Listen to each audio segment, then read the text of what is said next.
All right, with that, we're going to kick off today's webinar.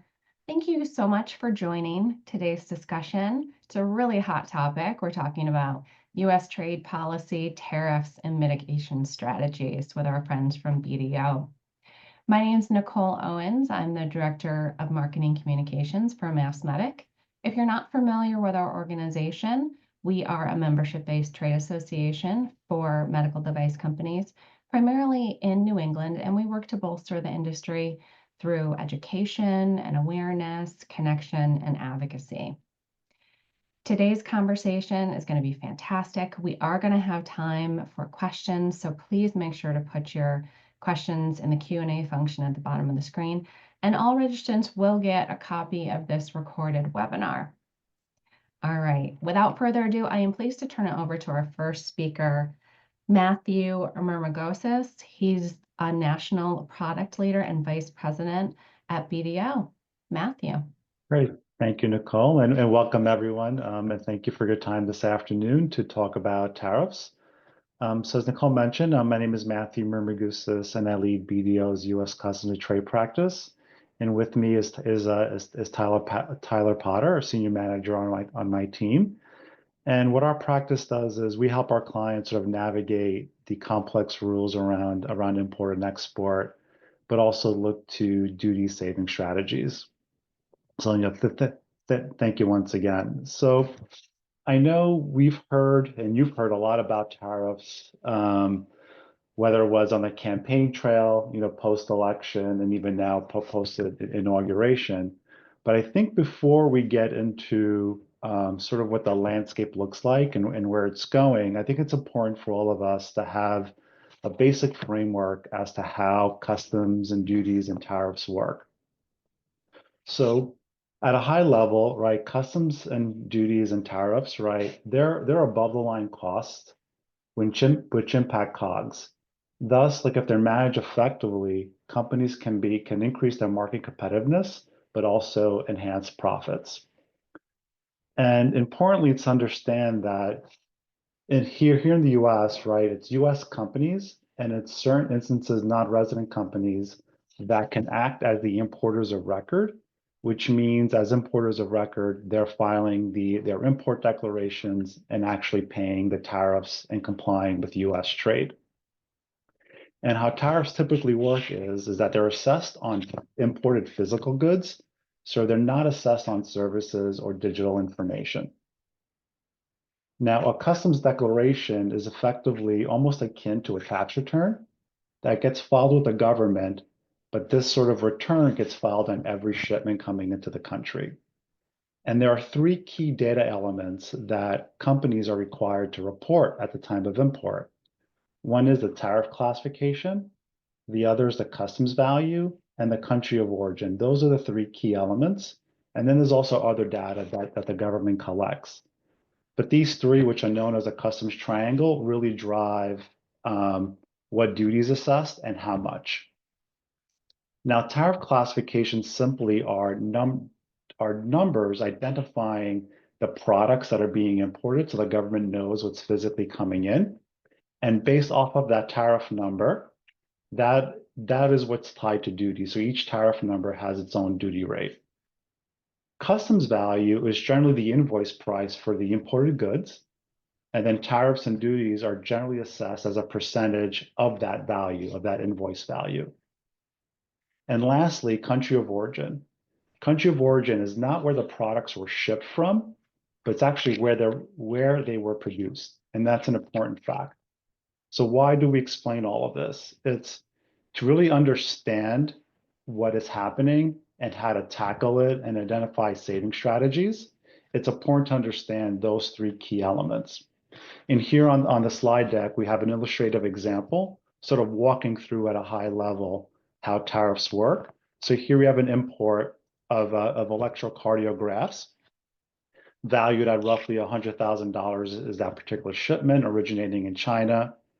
Generally, these products have a zero rate of duty, but because they're coming in from China and there's those punitive tariffs are assessed against China, they now have a tariff of 35%, which effectively on this $100,000 shipment, there's a payment of duties of roughly $35,000. So here's just a high level overview, which I think will really explain and you'll sort of understand the next sort of hour, right, about how customs works and the impact on your business. So when the president was inaugurated, right, before that, there's a lot of talk about tariffs, right? But on day one, there wasn't an imposition of tariffs. What ended up happening was the president issued an executive order called the America First Trade Policy. And I won't go into sort of all of the elements of it, but effectively, the order instructs many of the agencies responsible for trade to sort of do an investigation around trade deficits, unfair trade practices, currency manipulation, and other trade matters, and be able to provide the president a report by April 1st. So April 1st is a really key date for all of us to remember. And looking at sort of what was in that order, I think the pieces for you to focus on are one is the review of the USMCA, which is the new NAFTA, right, that was put into place, so the free trade agreement between the US, Canada, and Mexico. The review of unfair trade practices, because this is where some of the new tariffs you're hearing today on the news, what's driving those particular tariffs. The other piece is the review of China's compliance with the Phase 1 deal. So back when the original tariffs were imposed on China, there was sort of a pause on further tariffs, provided China met its obligations around IP and currency and other issues. So there's a review of that to see whether China complied. Once that report comes out, there is a potential risk of additional tariffs on China.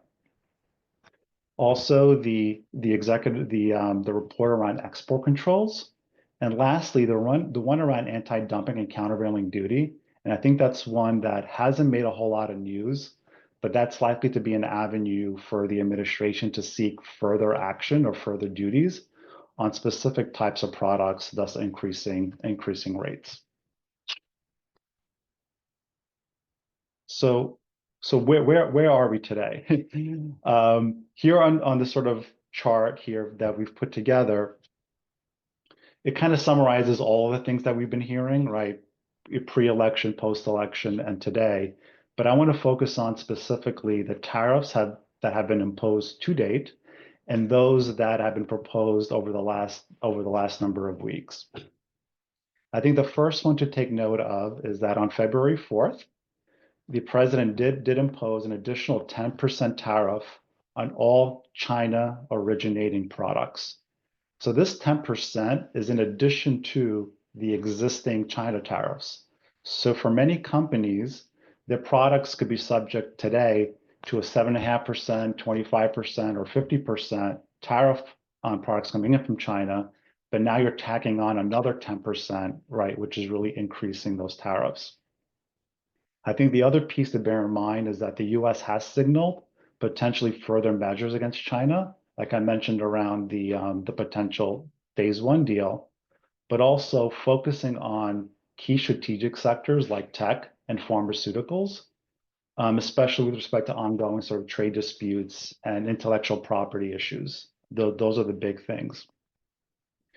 The other piece to remember is effective March 12th, the administration has imposed additional steel and aluminum tariffs. So back in Donald Trump's first term, the administration imposed steel and aluminum tariffs. So 25% tariff on steel, a 10% tariff on aluminum, but certain countries were exempt, such as Canada, Mexico, the EU, and some other countries.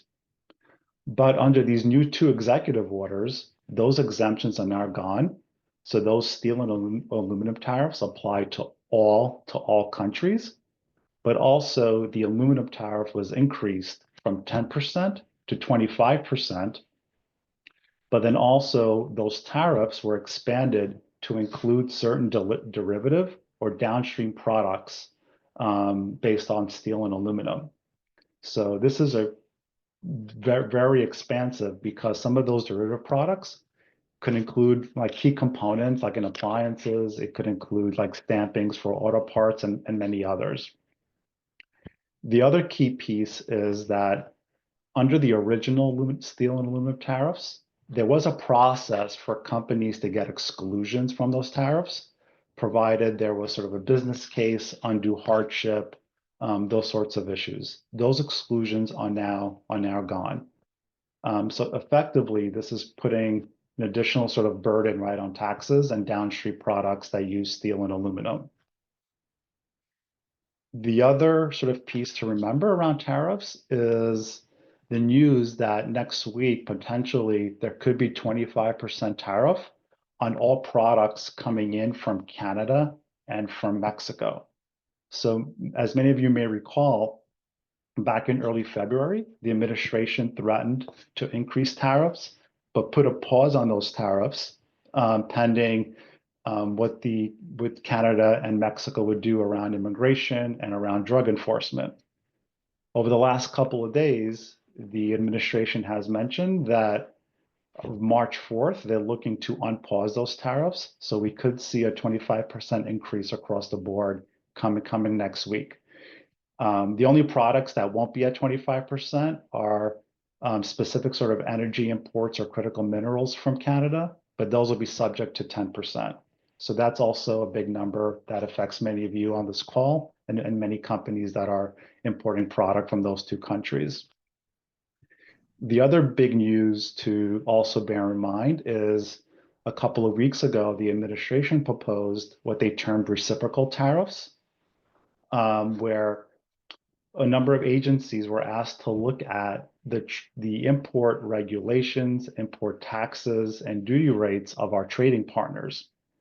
And based on those reports, the administration may plan to what they term equalize the tariff levels. So effectively, let's say there's a medical device that the US is shipping to Europe, for example.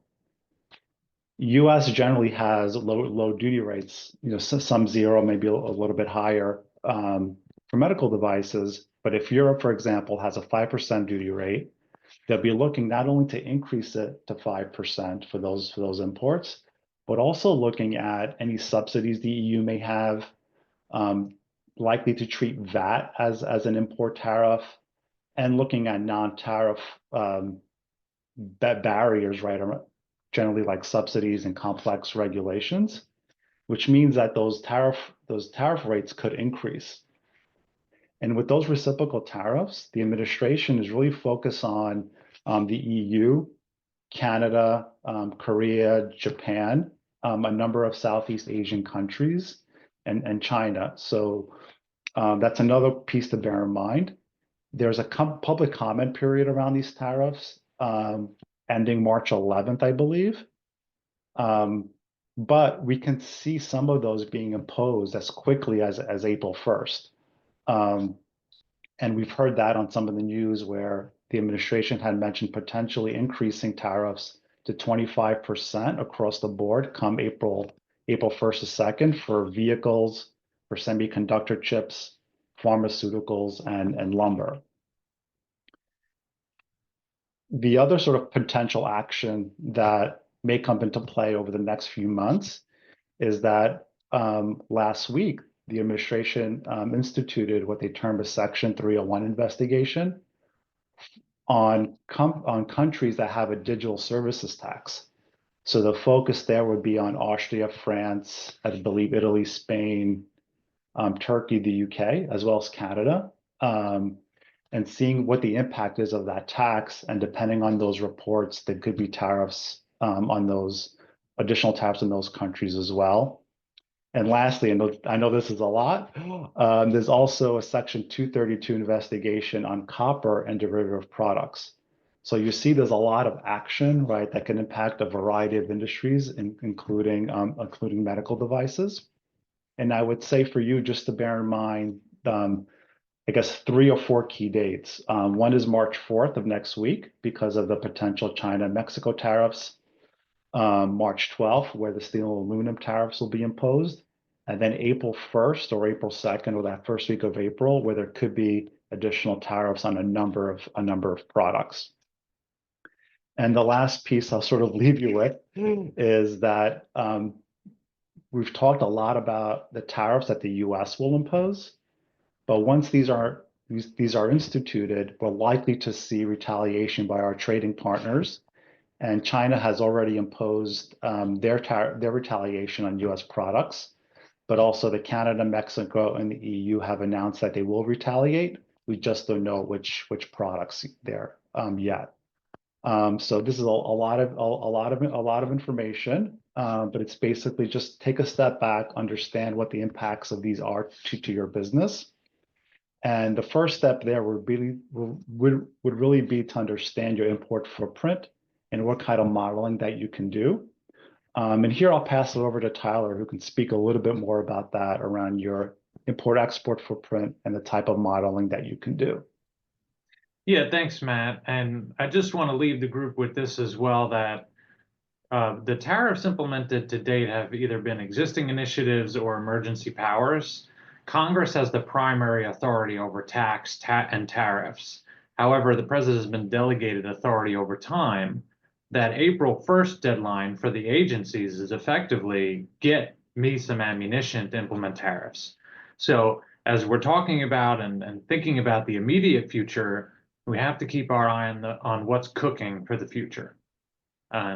So I just think that's really important, because a lot of folks are holding their breath on the initial Mexico-Canada tariffs, but that's still looming, as well as other potential measures. So when we're thinking about all these tariffs, we have some numbers here: 25%, 10%, 100%. But where do you begin on the analytics? And that's what we're going to get into next. So when I'm working with businesses, and Matt and I and the team are working with businesses, one of the things that come up is, well, what's the fastest way to assess impact? So going back to that customs triangle of what are my countries of origin, my tariff classifications, what customs values am I declaring? The fastest source of data to get started on impact analysis and modeling is called ACE.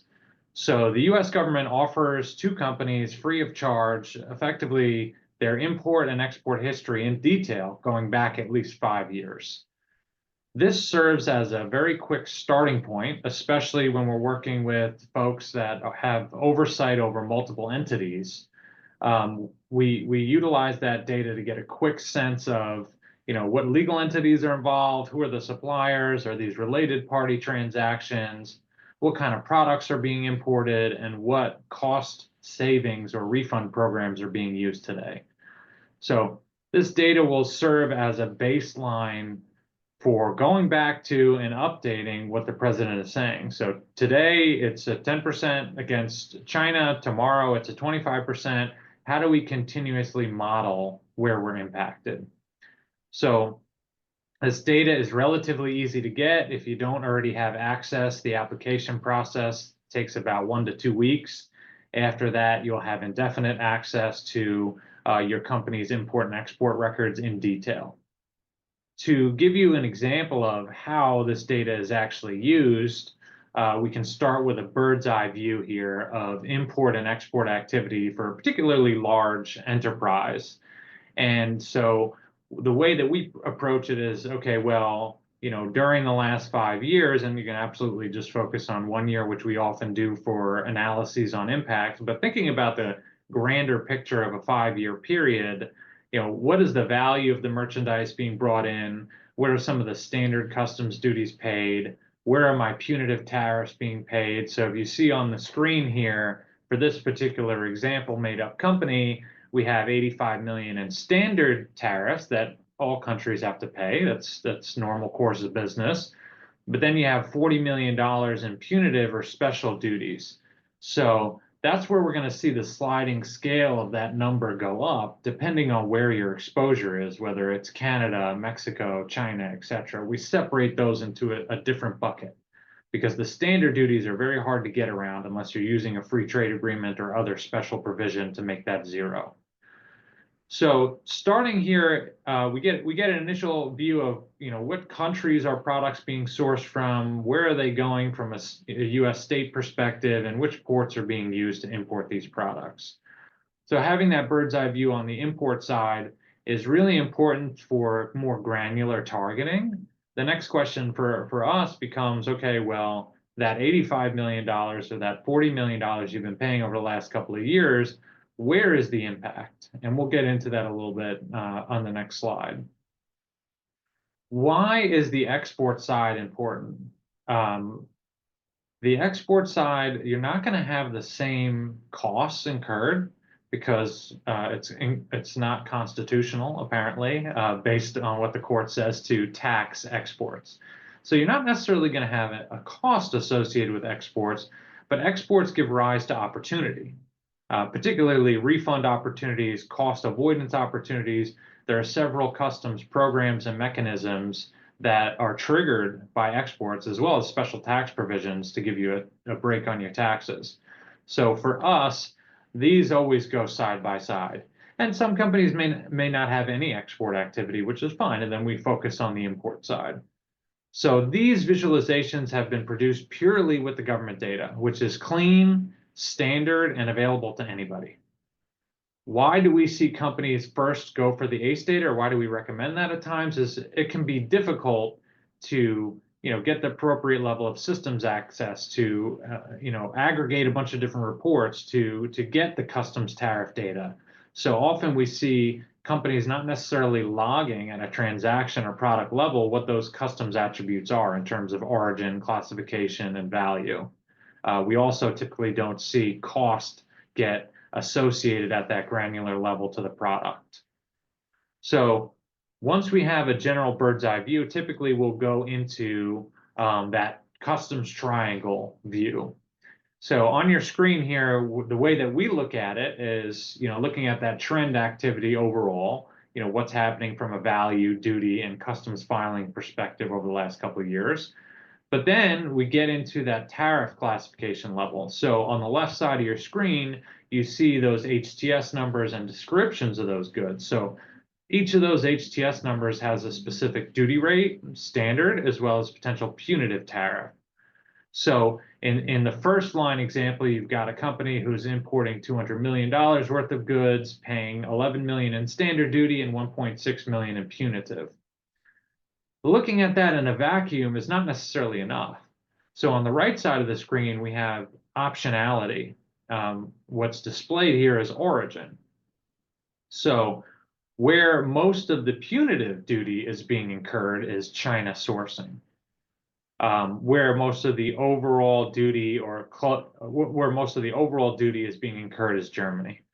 So we get a sense, and this is not interactive for part of this presentation, but when we're working with clients, what we'll do is drill down into a product. So we'll click on the HTS code, and the country of origin side will automatically update to show where it's being sourced from and where those costs are being incurred. This particular table can also switch to manufacturer name. So it's required to declare to customs who the manufacturer is, or the seller, the foreign manufacturer seller to the transaction. So you can get to an even more granular level when it comes to targeting for where is my impact going to be and what cost savings or refund measures may be available to, or programs may be available to me based on those trade lanes. Now, ACE data is not the end-all be-all, it's a starting point, and we're working with clients regularly to extend those analytics to the product level. So we'll get into that a little bit later in terms of supply chain planning and pricing strategy planning from a customs perspective.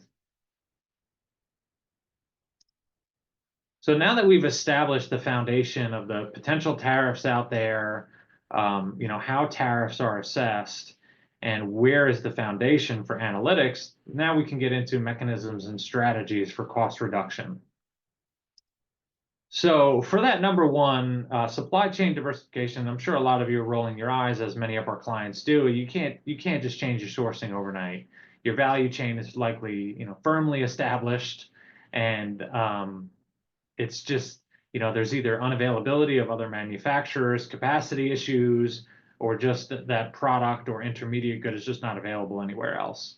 But we'd be remiss if we didn't name it, right? Because a lot of these trade measures are going to be coming out based on the country of origin. So if additional tariffs are assessed against China, you can't ignore the fact that moving away from China would avoid that tariff. It's just something to keep in mind. So as we go down from completely avoiding certain countries in general, we'll talk a little bit about re-engineering the production process to potentially maintain some of that China or other countries' footprint, but shift some of it to another country such that it would give a new country of origin. So we've seen a lot of this over the last couple of years where companies need to maintain some portion of their production in China, but they were able to move enough of it to a secondary country to make it not China, but Japanese, or not China, but Korea, not China, but Thailand origin. So engineering your production process to plan around tariffs is going to become more prominent as those costs increase. There's also what's known as tariff classification engineering, where you can make small tweaks to your product or evaluate that tariff classification to see if it's absolutely correct, especially where tariffs are rolling out, not necessarily blanket for an entire country, but certain products are targeted. Some pharmaceutical products, medical devices, we're seeing that as a bubbling hot topic come up with respect to US national security. We're going to finish up our strategies with specially designated facilities, which will be US foreign trade zones or bonded warehouses or other strategies you can use to avoid or defer duties with your US activity, as well as tax strategies. Some of you may be dealing with fully integrated supply chains, and transfer pricing is one of those levers to adjust customs valuation and thus your duty liability. So these four are sort of the primary categories we're going to go into, but there's also your more traditional bread and butter customs levers to pull for refunds and cost savings.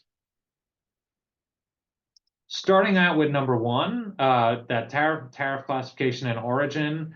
So here at BDO, our approach is baseline, am I compliant?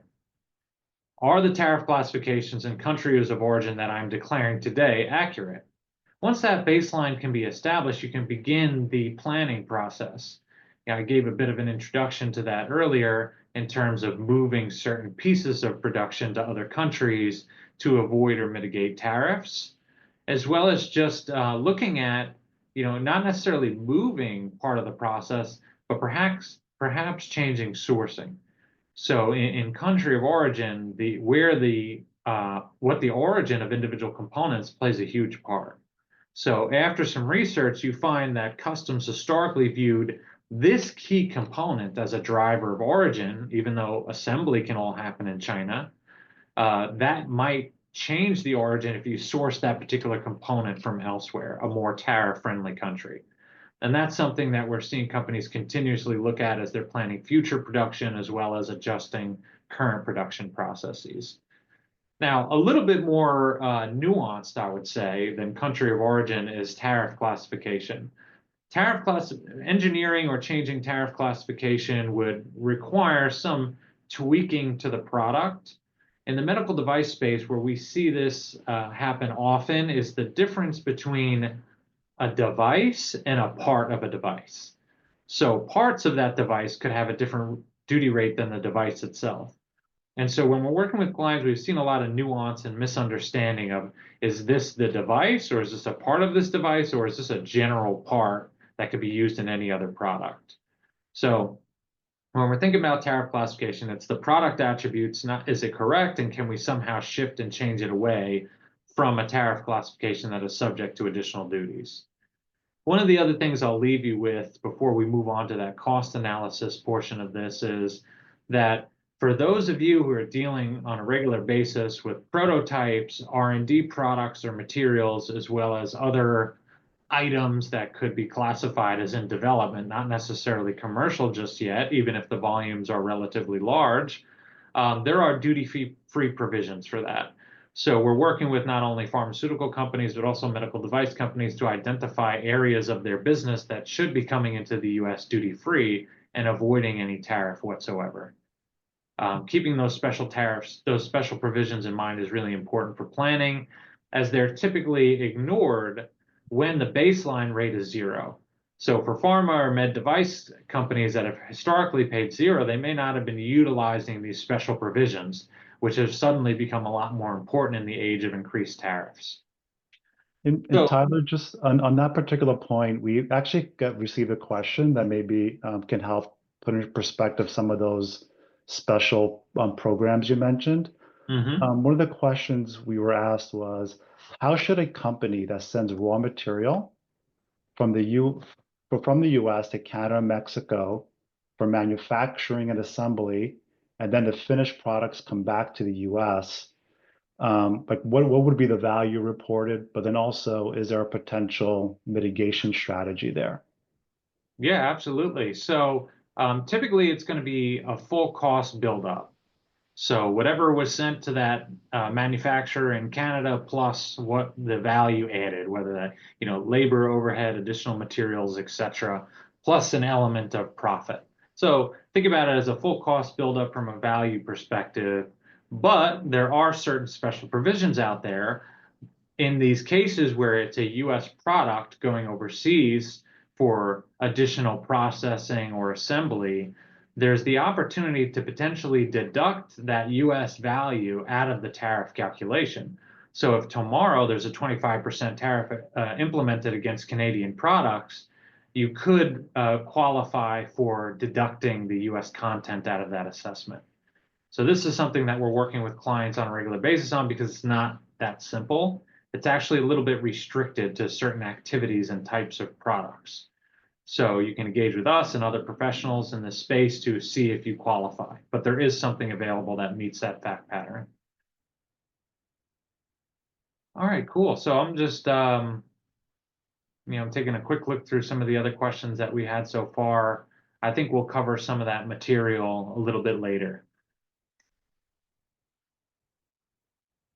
And I'll answer one more quick one actually while we're here. So actually, you know what? Let me save that for the duty drawback portion.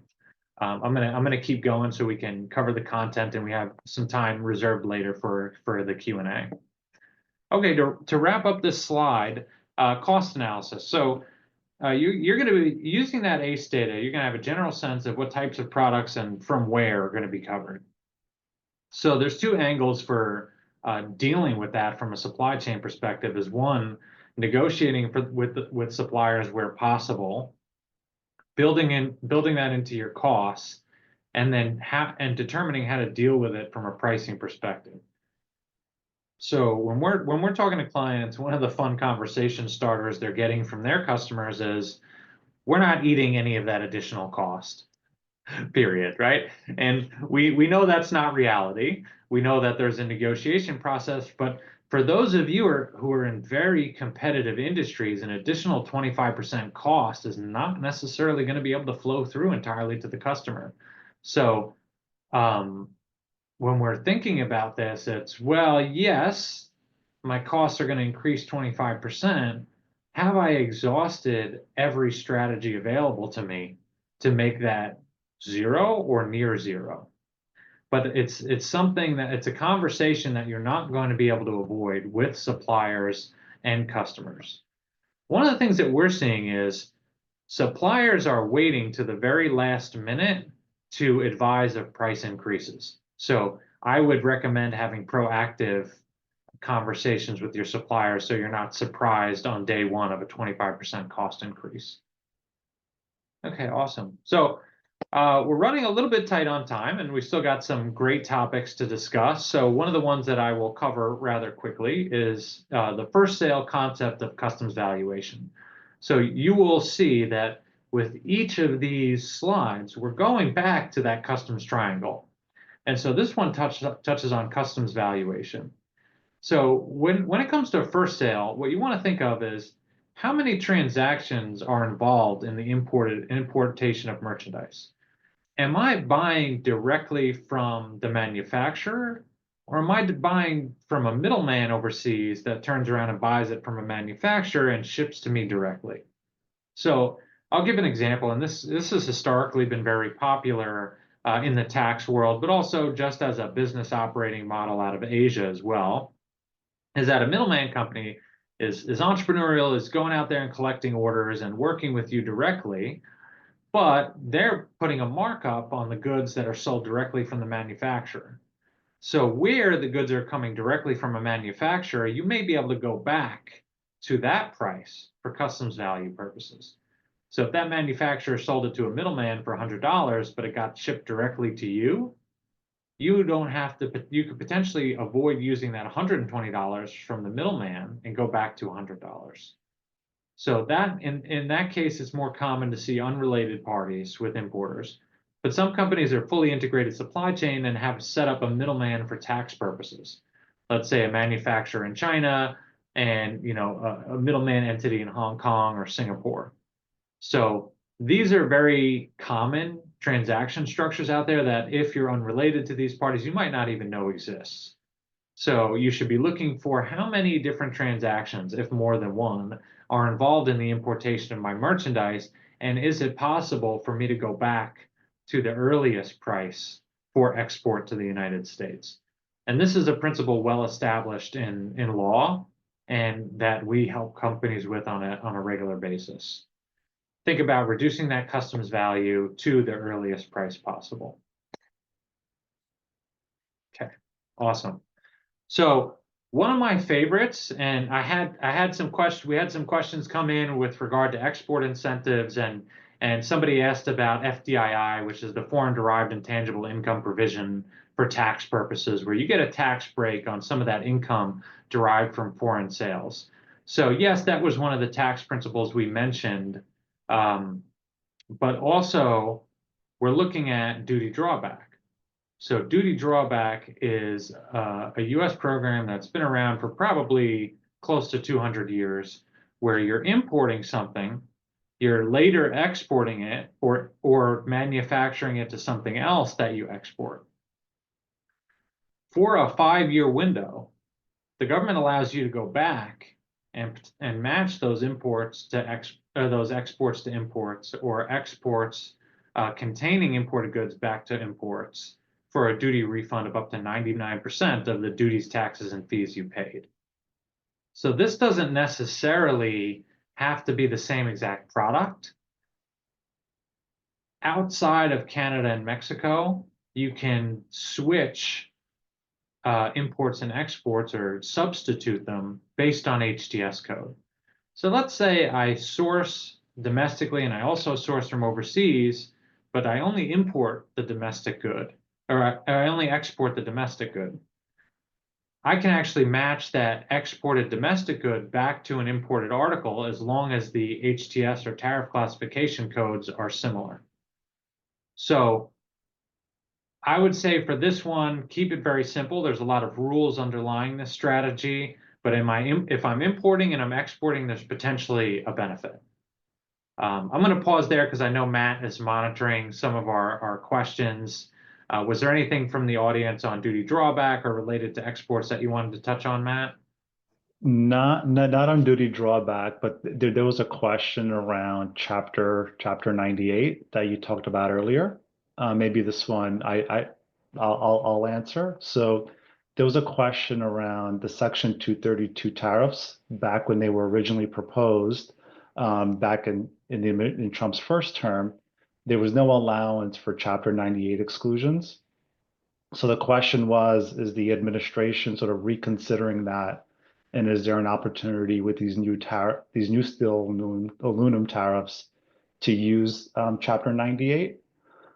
So it's a gray area because these new orders don't specifically carve it out, but they don't mention it. They don't mention Chapter 98.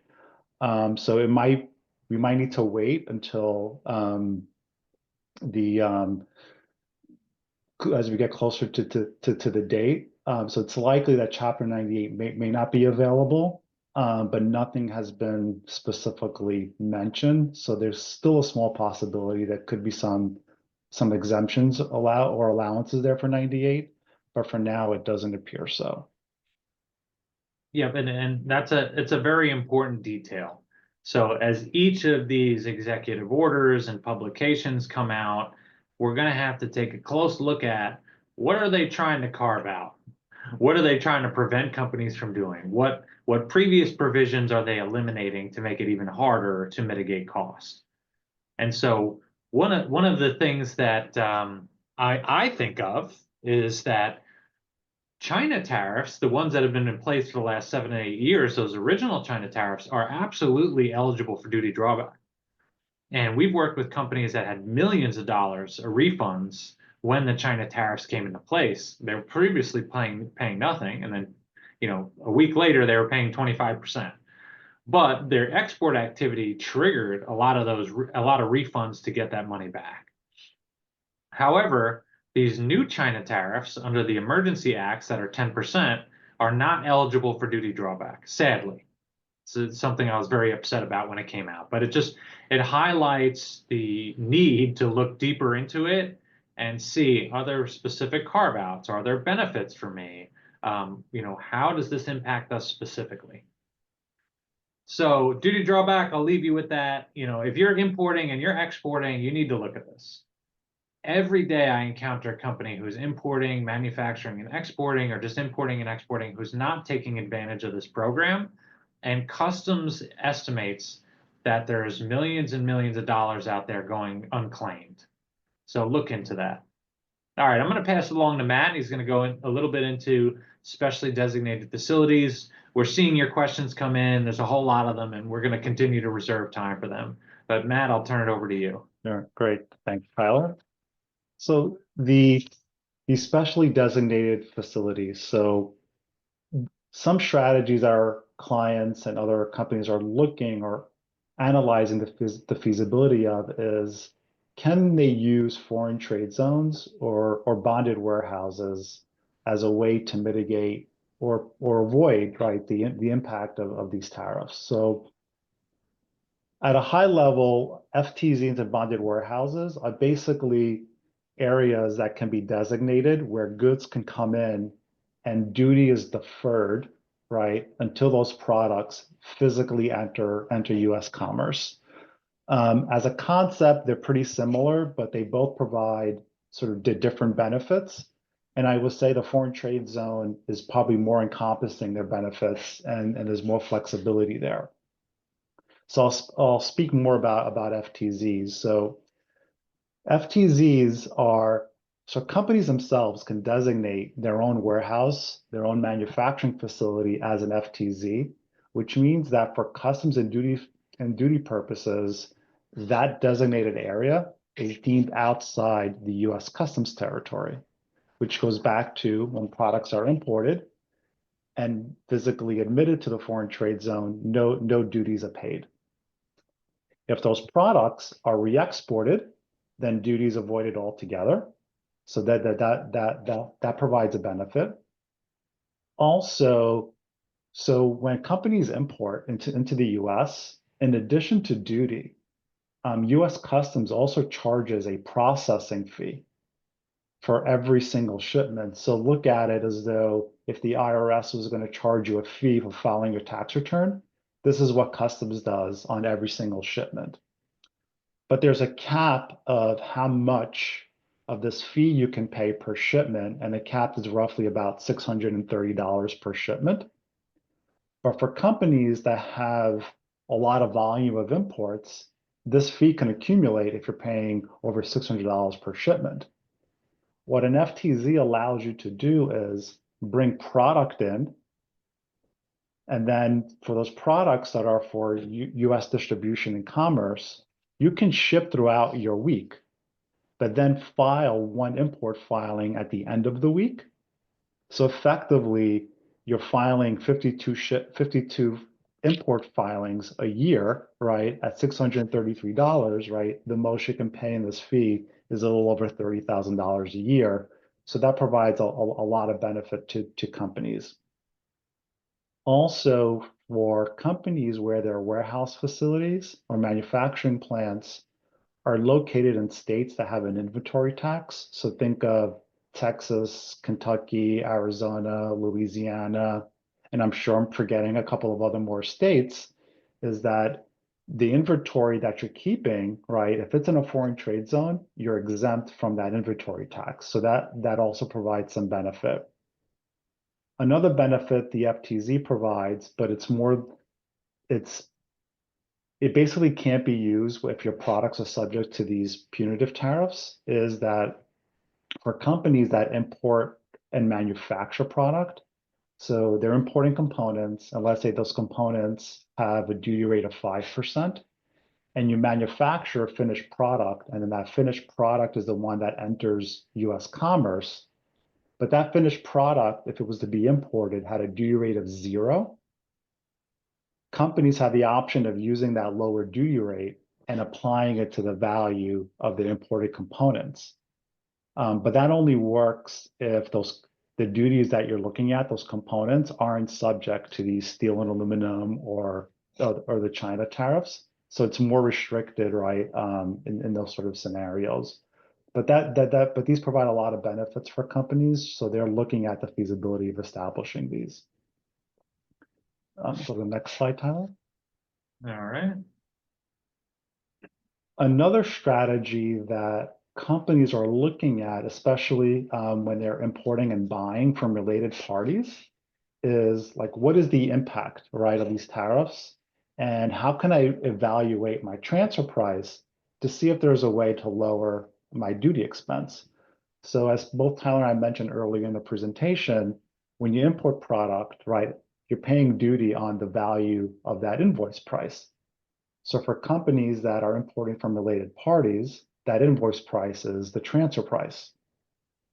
So they're taking a closer look at that transfer price to see whether, when applying both the IRS and US customs rules, can that transfer price be reduced, especially since now with these tariffs, costs are going to drive up, it's going to affect margins, and who's going to bear the risk, right, of these tariffs.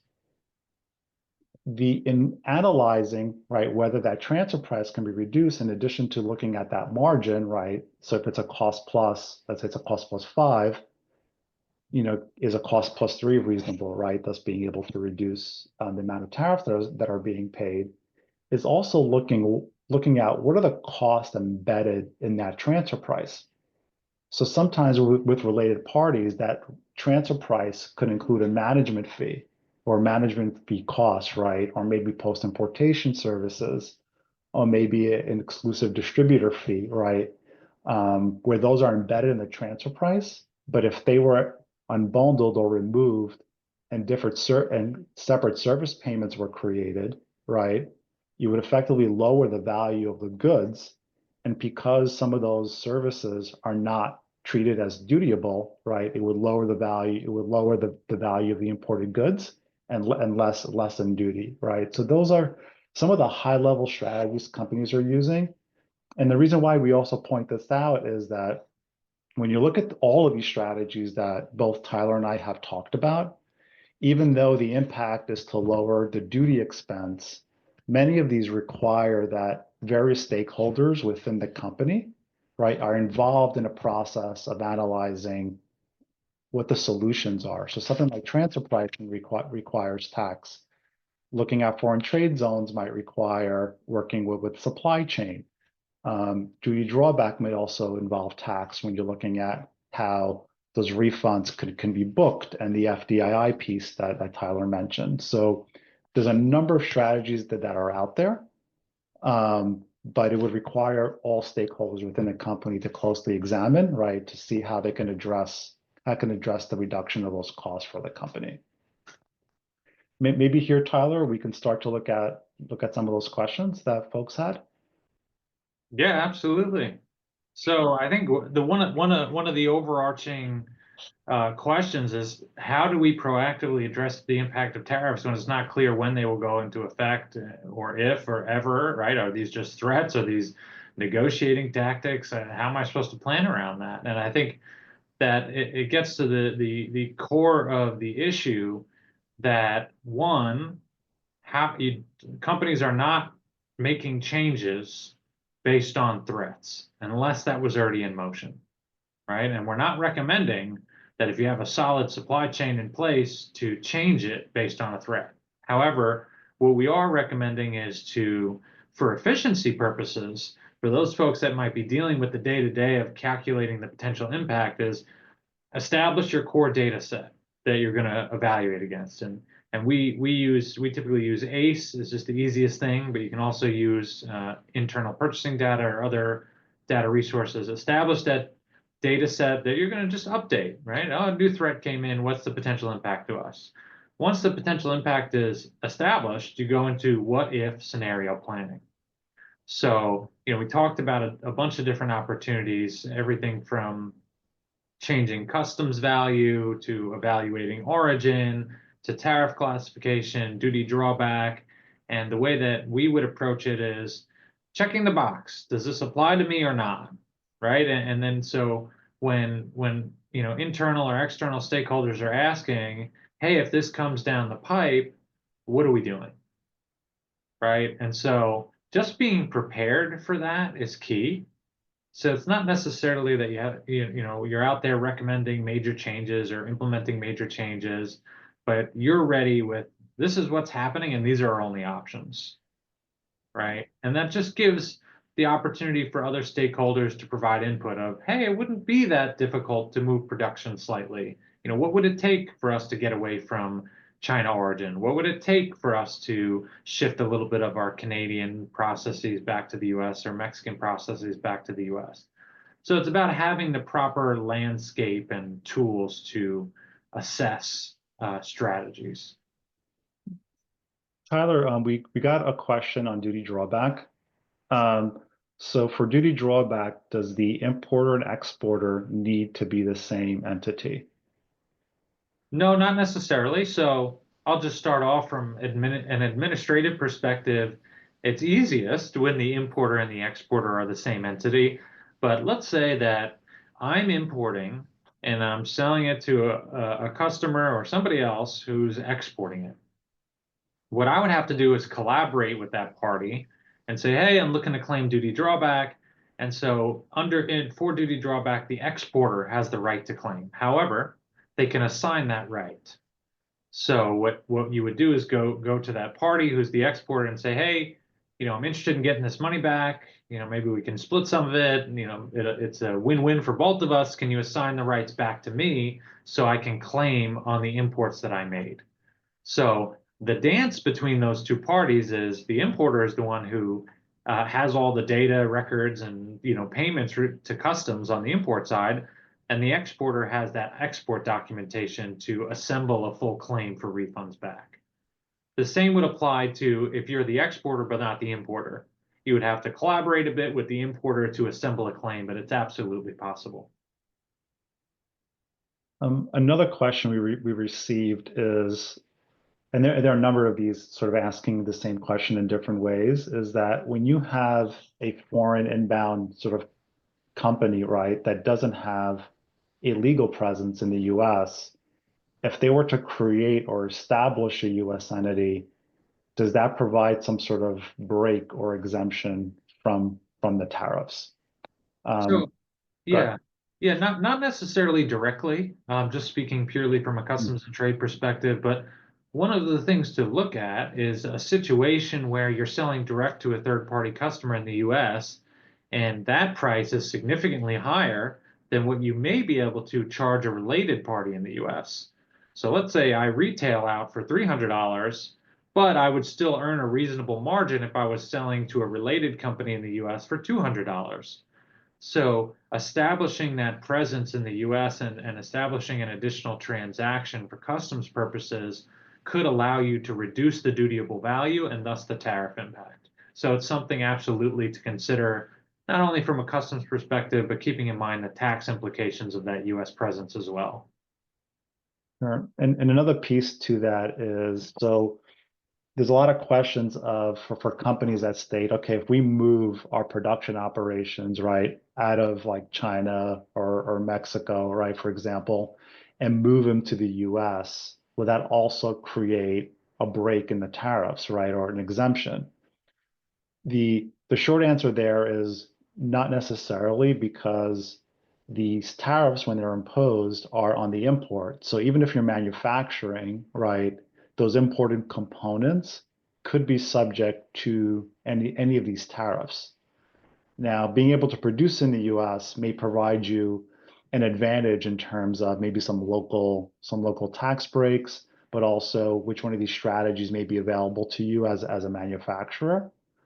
But also what it might do maybe later on in the future, right, when there's a closer examination of these tariffs, maybe there'd be some sort of reduction, right, or for U.S. manufacturers, but for now there isn't on the duty side, right? But there is a risk for companies that if they do decide to move production out of the U.S., the administration hasn't necessarily proposed any sort of punitive tariffs, but they have mentioned sort of pre-elect during the campaign that any companies moving out of the U.S. are at risk of potentially being imposed additional tariffs. So hopefully that it kind of answers that question on sort of both sides there. Just going through some of these.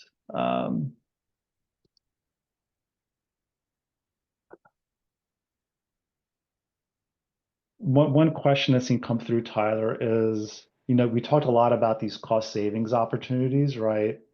Have we seen like any sort of challenges in terms of implementing any of these opportunities? Like what should companies think about when going down a path of implementing, whether it's, drawback for sale or some others? Yeah, no, absolutely. I think the number one constraint or challenge for companies is that they haven't paid a whole lot of attention to customs historically. Many companies have, but a lot of the companies that I'm working with that have opportunities for refunds or cost savings, they don't have access to, or readily available their customs declaration documents and the records associated with their import activity. A lot of the times we hear, oh, our customs broker handles that. And they've got everything, but they are slow to respond. And as a matter of principle, the importer, not the broker, is responsible for the records and compliance. So that goes for the export side as well. So why is the record keeping, documentation, and that tactical aspect of customs important? There's a lot of these cost saving mechanisms require a higher level of control over your compliance and your records. So duty drawback, if you're going to ask for a refund, you've got to have the records to support it. For first sale, it's a great strategy, but customs has specific requirements of how commercial agreements and documentation need to be maintained. So that's one of the biggest challenges we see. I think we do have time for one more question. Another one that came through was, what happens if this question is, if my supplier is handling all the imports and paying duties and paying the customs duties, are there any options for mitigating those particular duties? Yeah, no, this is very difficult because as the importer, you get immediate visibility to what you're paying and what the origins and classification, all the foundation to our strategies there. What I would do is first is how fast can you understand what the supplier's impact is going to be, and what costs may be passed on to you. So the strategies are not necessarily limited, but you have far less control over implementing them when you're not the importer, when you're not engaging in that import activity. But you still can assess potential impact and engage with those suppliers. No, that's great. And I know we're coming at time, and this was we had a lot of good questions. We really do thank everyone for their time, and hopefully we provide you some thought, right, in terms of how to handle these tariffs. But maybe now I'll pass it over to Nicole.